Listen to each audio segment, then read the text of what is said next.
shaking off the rust.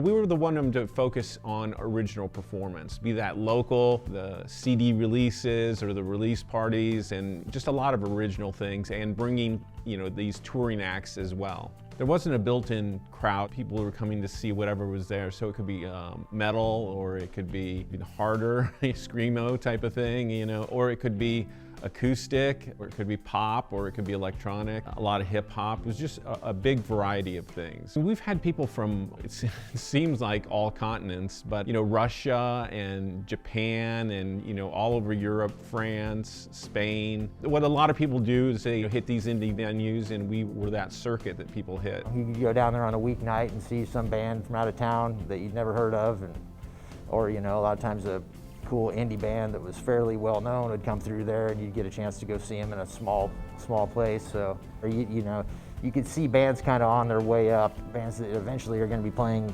more like a Woolies or like Civic Center or something, but touring, and this is a place where they would stop in Des Moines, and if you're lucky enough, you'd see them, get to know them. It's hard to single out one performance that went really well. We had Fall Out Boy very early. Eventually he grew up to be, a mega kind of world band.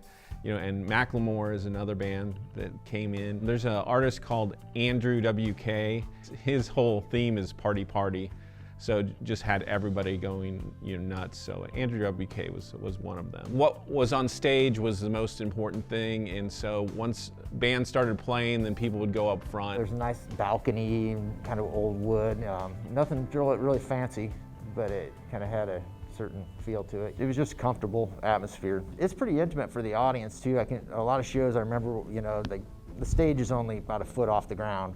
So, people will stand there right in front of the band. I've seen bands with the whole, bring the whole audience on stage with them, and that's a lot of fun too, So there's not a lot of separation between the crowd and the artist or the performer.